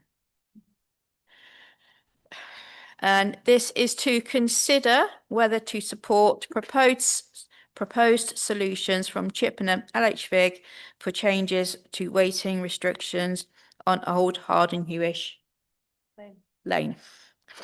That's with copy attached. I take it you've all read it. I hate to be a bearer of boredom, but can we sort of like keep this short, please? Because we have the other things to come up as well. Not short, just narrow down. So are there any comments that you would like to put forward to LHVIG about the waiting restrictions on Old Hardinghewich Lane? Councillor Cousins. I'd like to comment that local residents, have they been consulted and this information's been discussed with them and they've had feedback from local residents? Thank you. Thank you. Councillor Strag. And that local residents are a bit concerned that they haven't been fully consulted, and I think they should be. It's difficult for me to analyse what's said here in detail, but I did have a resident call me who was very concerned that the current parking places will be there'll be more restriction on parking because they do need parking spaces for visitors and so on, and they are concerned that any of these options might restrict their ability to park. So any other comments relating Okay, so are we happy to what we'd like to propose? Do you wanna? It sounds like y'all would like to feedback the importance of bringing this up with local residents and getting their opinion. Councillor Murray. Yeah, just building on that, I think if we would, well, if I was to be pushed, I'd say option one is the best solution as long as residents are supportive. It's the way to go.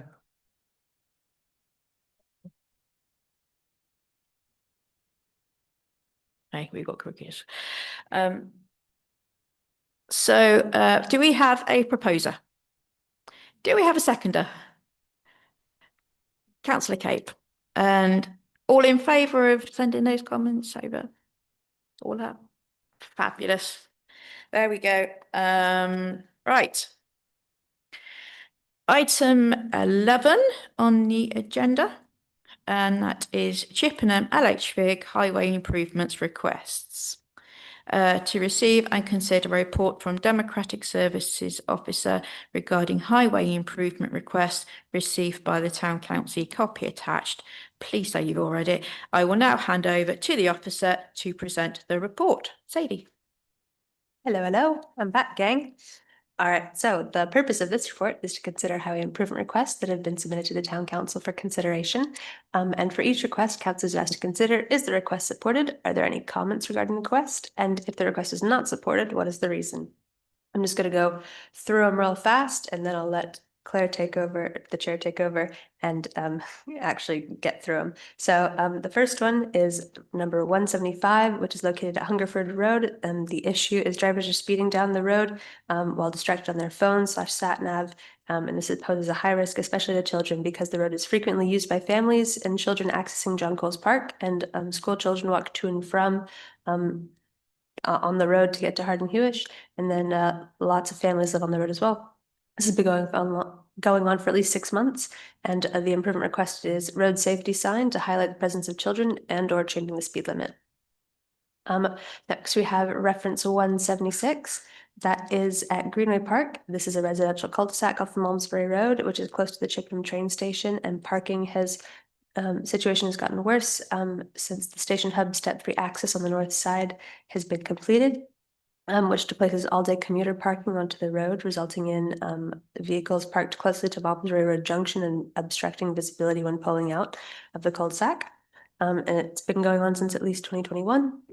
And their improvement requested is double yellow lines at the end of Greenway Park where it meets Malmesbury Road, and maybe some parking restrictions for days. Yep. And then next we've got reference 177 located at Monks Way, Pewsham. And there seems to be vehicles regularly parking at the top of Monks Way that joins Lodge Road, so that when people want to come down the road, they're on the wrong side and they want to turn right. There's been a few near misses, and maybe some double yellow lines at the junction would help deter vehicles from parking and making visibility and clarity bad. Yes, and the improvement request was double yellow lines. Next we have reference 178, which is the reintroduction of 2 lanes at the Bath Road / Hungerdown Lane roundabout. So the left turn only into Hungerdown Lane and a new lane for the ahead / right. The lanes have changed recently, and there's been a bunch of near misses, as there's not signs of warning of drivers approaching to let them know which lane is for what. And the improvement requested is either reinstating the left turn only lane to left / ahead and make the other lane right lane only, or install proper signage to warn drivers so that they know which lane to go into. 179 is the Hill Corner Road. And this is nature of this issue is there is a shared use walking and cycling path built as part of the Birds Marsh development that exits onto a crossing point at Hill Corner Road. And as built, the crossing point provides those crossing with 0 visibility to see if there are vehicles approaching, so people are crossing blindly. And the improvement requested is for highways engineers to assess the situation and either remove a section of the hedge line to provide visibility, providing a build out onto Hill Corner roads that you can see again, and then or providing a visibility splay. There are photos appended to that in Appendix A. And then we've got CDC reference 180, which is located at Bath Road from the Bridge Center turnoff to the Revo roundabout. And the nature of this issue is people turning off the Bridge Center roundabout towards the Revo roundabout, they just go fast. So the improvement requested is making this a 20-mile-per-hour zone. Reference number 181 is at the High Street between the gates. Again, this is about people speeding down in the evenings when the gates are open, but there are still might be pedestrians in the road and cars don't look out for them as much. And this improvement requested is to reduce the speed limit to 20 miles an hour. We go to reference number 182, located at New Road to the bridge. This is about people speeding down New Road through the arches towards the High Street. And the improvement requested is to reduce the speed limit to 20 miles per hour, so people stop speeding. And then reference number 183, last but certainly not least, is located at Queen's Crescent. The nature of the issue is a lot has been done in recent years by the LHVIG to improve walking routes in the area, to improve access to the local school shops and bus stops. This has included a lot of new dropped curbs. But people are now parking and blocking the dropped curbs, rendering them useless. So the request is to maybe put some weighting restrictions down so that people stop parking too close to the dropped curbs. Financial implications for all of these: Wiltshire Council expect a commitment of 30% match funding for the town council for all approved schemes. Then I'll hand back over to the chair for the recommendation. Okay, let's go for it. Okay, so first of all, we're going to do CTC reference 175. And we'll go to Councillor Cousins first.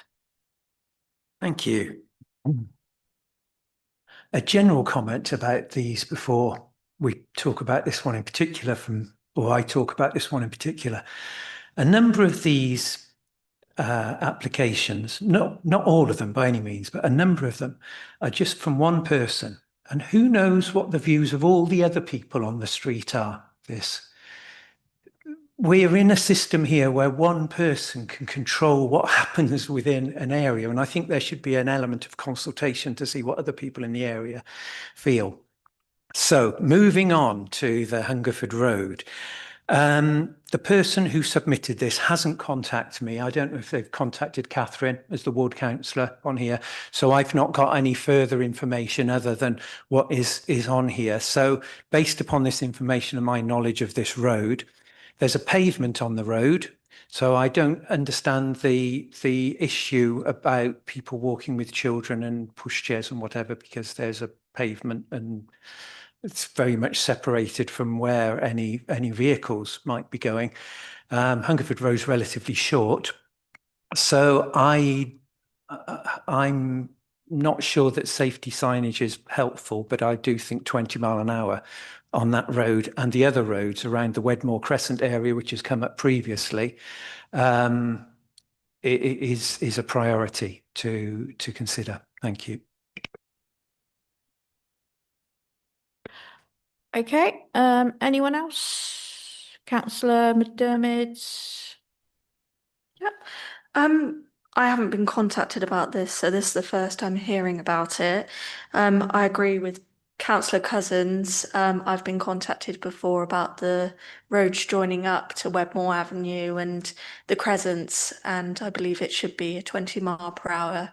I know it did go to LHVIG for the Crescents and the Wedmore Avenue before, and I haven't had a response back from the officer yet to find out what the outcome was, because I know it kept on rolling over. So once I have a response about that, I'd be able to comment a little bit more further on it. Okay, thank you. Any other comments, Councillor Murray? Yeah, whilst I think a lot of residential areas ought to be 20 miles an hour. It's as Councillor Cousin points out, it's hard to know if you're finding out at a meeting and you haven't been consulted. So I do wonder whether our system needs to be adapted to say, have you consulted your local member? And if you haven't, please do so before we can accept the request, at least so members have a chance to talk to other residents. Otherwise, we could be, as Councillor Cousin says, one person's pushing a lot of things through and they sound laudable, but we just don't know because we haven't heard about them. Very quick one, Councillor. Yeah, it will be. I thought we'd actually agreed what Councillor Murray said, that if we hadn't been contacted, we wouldn't consider it at the meeting. Is that correct or not? I believe we said that would probably be a good idea. I don't know if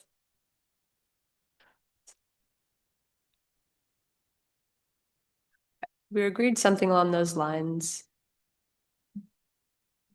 but I don't know. Some people just don't respond to anything ever again, but they have submitted a request and I do want that to be honored. So it is difficult. I'm trying a new system where I CC y'all into the response of every request I get with the redacted forms, that you see the form and you have the opportunity to reach out via email as well, ward councillors, obviously. So I'm trying that as an approach so that you can reach out.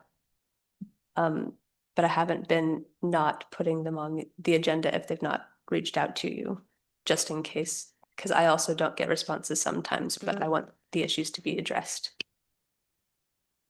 Councillor McDermott and Councillor Baisley. Is there any chance we could get back in touch with the resident to try and get some more information to see if other residents have made some comments about wanting it as 20 mile per hour? Because I know on Eustot Crescent, when I did speak to some of the residents there, they were all kind of saying the same thing. So it would be good to hear if residents on that road are saying the same thing. I think it would, if y'all would like to defer decision on this response until you hear back from the resident, we can try and get in contact with them again. Are we happy to defer then? All those in favour? Fabulous. Okay, that's to be deferred.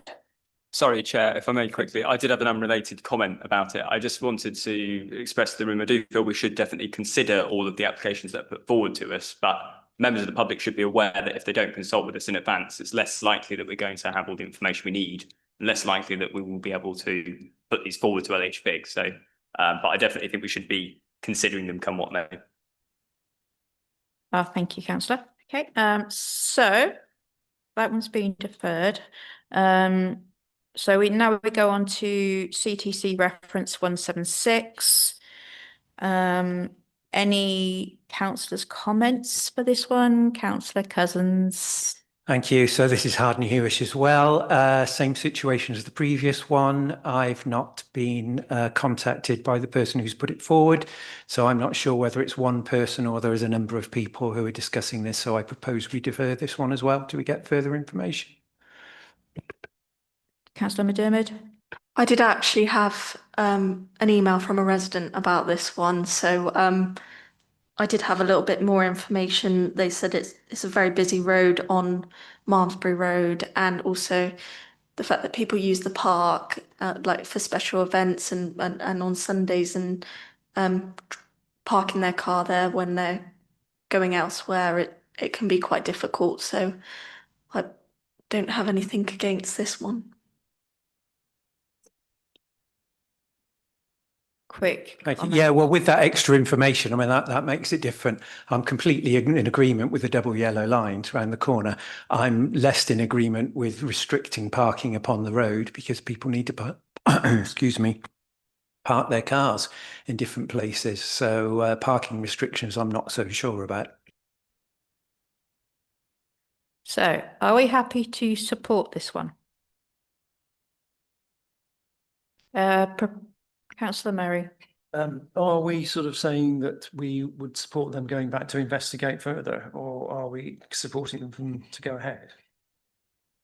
I believe the highways officers will always investigate before they actually go and change anything. So we're just supporting to send it to LHVIG so that they can consider it. Yeah, okay. That's So are we all happy with sending it to electric? All in favour? Fabulous. Okay, CTC reference 177. And this is Monksway, Pewsham, Chippenham. Any comments on this one? Councillor Cape? I do have some sympathy. I don't seem to have had any correspondence from the resident. So again, whether it's one person or 20 people struggling with this, I don't know. However, I would suggest it does go forward because it is a junction of a fairly busy residential road into a distributor road, and people shouldn't be parking on that junction anyway. Some of these, I wonder whether people have actually read the highway code before they start parking, but as a non-driver, that's perhaps a bit cheeky of me to say that. But yeah, I would support this one going forward. I would also support anything we can do to encourage residents to reach out to the local councillor so that we can get some kind of assessment of how much of a problem it is. Thank you. Councillor Baisley? Thank you, Chair. Just to add on to Councillor Cape's comments, I used to live in Pewsham and there is a lot of frequent parking at the end of junctions along Lodge Road. So anything to kind of prevent that, I'm sure will be welcomed by the many people who live there. Oh, we have. Just a quick one. I did actually have a look at the highway code before I came out in response to these. And yes, the highway code says you should park within 10 yards or maybe 10 meters of a junction. Also says you shouldn't park on a bend or cause obstruction to any other vehicles. So I don't know how you get that message over without some further restrictions. Perhaps we should send everyone a copy of the highway code. Okay. So are we happy to support this one? All in favour? Lovely job.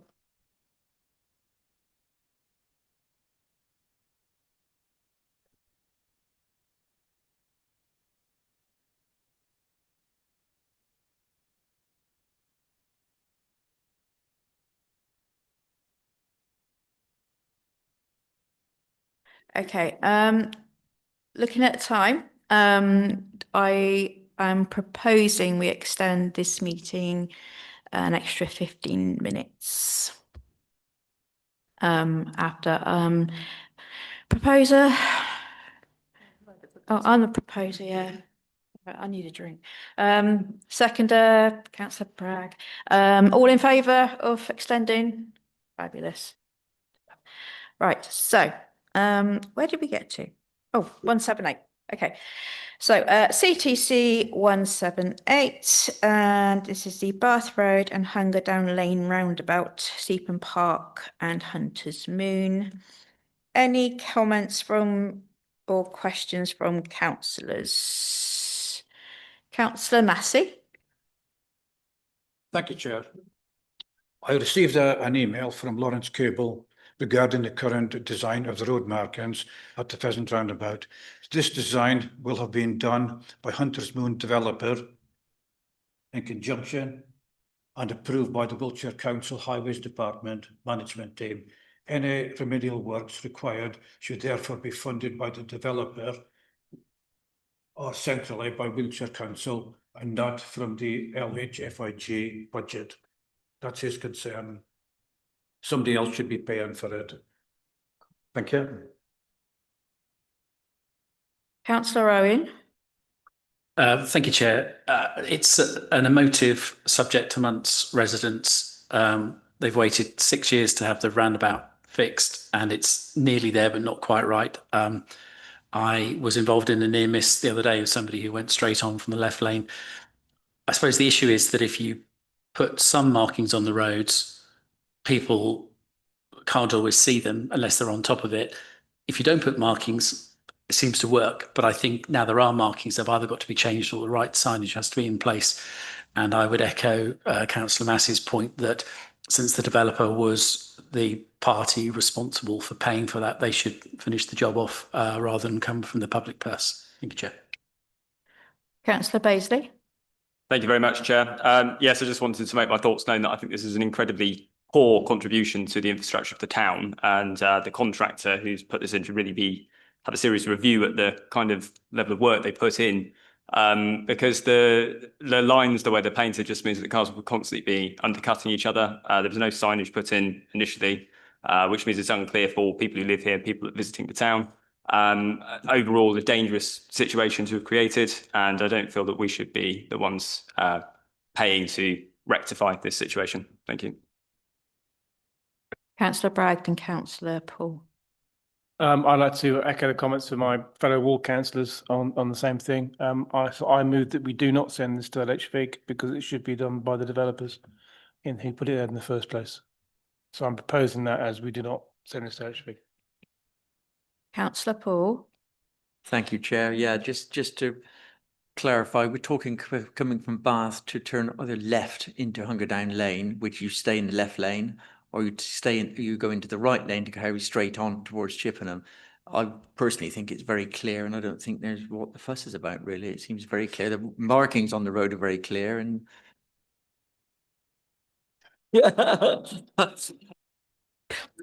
Well done, Councillor. Right, Councillor Murray, last comment. Yeah, so I think the consensus is that there is an issue, but I think in addition to saying we don't think that LHVIG should be funding this, that we separately, as we have done in the past, write to Wiltshire Council Highways and say, please, could you sort this out? Because it's not a local LHVIG issue to sort out. So are we going for a non-supported proposer? Councillor Cousins, second, Councillor Owen, all those in favour? Okay, and on to the next. CTC reference 179, and this is Hill Corner Road, Harding Hewish. Okay, so any comments, questions, Councillor McDermott? So I have some comments that I've written out about Hill Corner Road. It's really dangerous currently for people walking, wheeling and cycling. There is zero visibility along Hill Corner Road when you're trying to cross from Birds Marsh towards the town centre due to the hedge alongside the crossing point. You literally take your life in your hands when trying to cross because you can't see if there's anything coming. Myself and the Cycle Chippenham have been trying to get this resolved directly with the developer and through Highways Development Management in Wiltshire Council. Unfortunately, the design for the crossing point were approved by Wiltshire Council without the necessary visibility display being provided for pedestrians and cycle safety. In other words, the developer has built what Wiltshire Council approved. The developer has not been willing to make the necessary adjustments on the grounds that SWAT built matches the approved plans. Wiltshire Council cannot force the developer to change it since it approved the plans. We are therefore in a situation where we have an extremely unsafe crossing point with zero visibility, and the only remaining way to resolve it now is to take it to LHVIG to have it looked at. I therefore urge members to support this request. Thank you. Who is next?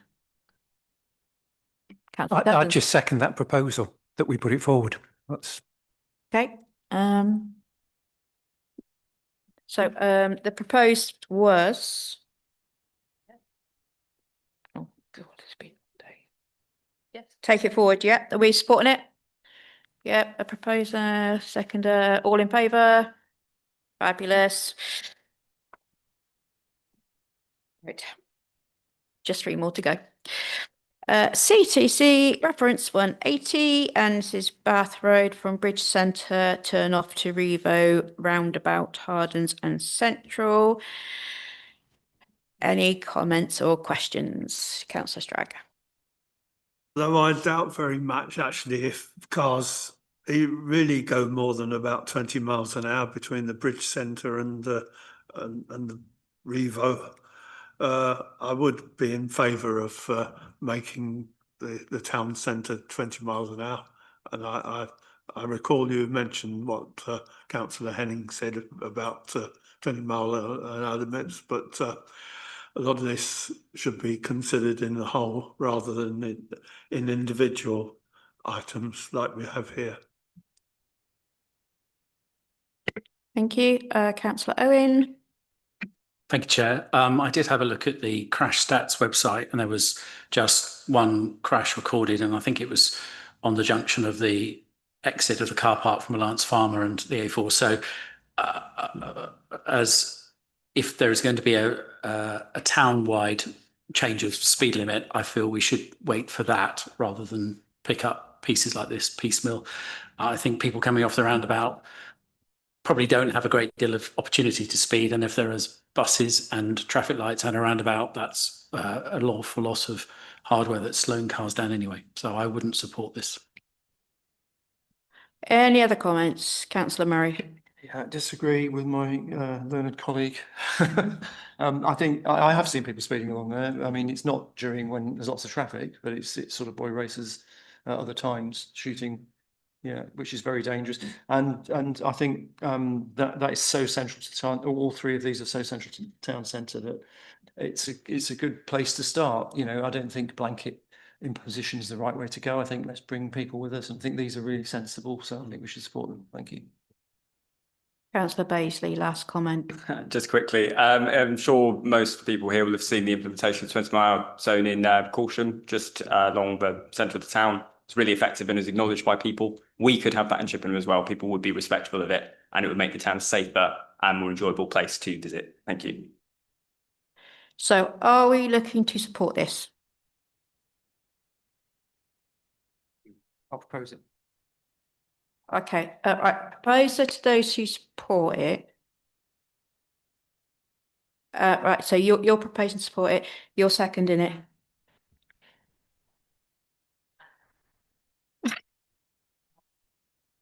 I'll join you. Okay, so all those in favour of supporting it?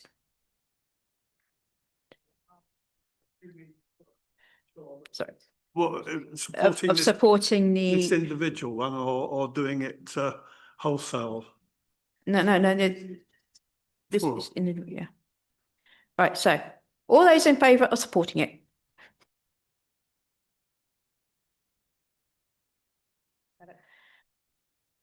Against? 3. And abstaining? No, okay. So we are going for supporting. Okay. Right. Okay, now on to the next one. It is CTC reference 181, and this is the High Street between the gates, and this is Harding Hewish. Any comments? Harding's Central, that's what I meant, yeah. Councillor Rutledge. Hello. I think this is very similar to the previous case, but more so. I'm astounded that it isn't already 20 mph and hasn't been that way since the whole gating system was introduced. It is clearly quite a dangerous thing that it allows higher speeds. Any other comments? Councillor Murray. Just to say, I've also seen it. I mean, the danger is not obviously when it's closed. It's at night when you get people tearing down there. You know, when people are still wandering across when it's open and they're going at high speed. So yeah. I think I'll be slightly guilty of walking in the road after 7:30 as well, but yeah, you do tend to forget the time. So are we looking to support this? Proposer? Councillor Cousins, second, Councillor Massey. All in favour? Fabulous. Right. CTC reference 182, and this is New Road to the Bridge in Hardens and Central. Any comments? Councillor Rutledge. I think this is very similar to the bridge centre to the Revo section. They're both coming down to the same roundabout. They're both areas which have a fair amount of traffic and also a lot of pedestrian things, particularly since the changes on Station Hill. Crossing the road is quite difficult. And I think keeping the speed of the traffic down will both increase flow and protect pedestrians. Councillor Cape. Thank you, Chair. I think putting these three through at the same time to LHFIG would underpin the need for a less piecemeal approach to doing these 20 mile an hour. So it might be worth just highlighting that. Thank you. Thank you. Anyone else? So we are going for supporting. Oh, Councillor Murray. If you want to propose it, I'll propose it. Okay, Councillor Murray, seconder. Councillor Rutledge. All in favour of supporting. All those against? No against. Oh, Steve, you're near, are you? Hang on, what are we on? Yeah. Okay, CTC reference 183. And it is Queen's Crescent, Chippenham, and this is in Seapen Park and Hunter's Moon. Any comments or questions? Councillor Owen, then we go Councillor Cousins, and then Councillor Bragg. Thank you, Chair. Again, another emotive area in my ward, or that of my fellow colleagues as well. There are clearly difficulties around school drop-off and pick-up times. I think anything that helps keep the area safe for pedestrians and the young people leaving the school is to be applauded. And I note the suggestion that effectively it's batched up. That's probably a more efficient way to do it than to pick them off individually, and I would agree with that. Thank you, Chair. Thank you. This again is a highway code issue. Because the highway code states you mustn't park where the curb has been lowered to help wheelchair users and powered mobility vehicles. And so the regulations stand exactly as they would do if they were double yellow lines there. So it's more of a knowledge, people's knowledge. So if you see somebody parked on a double yellow line or you see somebody parked at a drop curb, you must do the same thing, which is inform Wiltshire Council's Traffic Enforcement Department and send them photographs of the car which is there or the vehicle that there's doing it and do that. So I think we... as part of this, it would be great if we can put something forward to LHFIG in some way, promote understanding of what the highway code says, along with having Councillor Cape standing outside Revo handing out, as she promised earlier. Who is? Could we also, sorry. Oh, hang on. So go Councillor Townsend. We get your view, and then we go Councillor Murray. Reinforce this issue to the local school.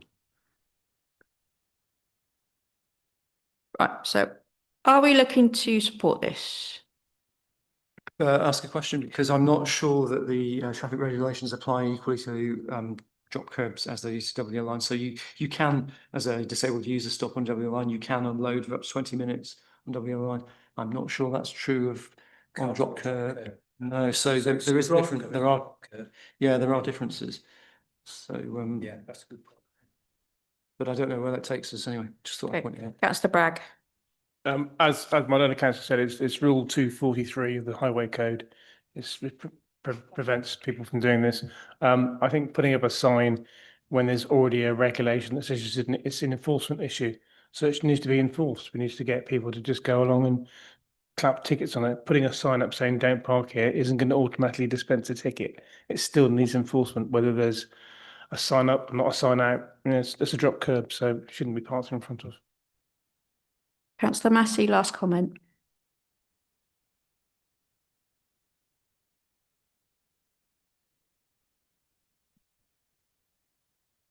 So.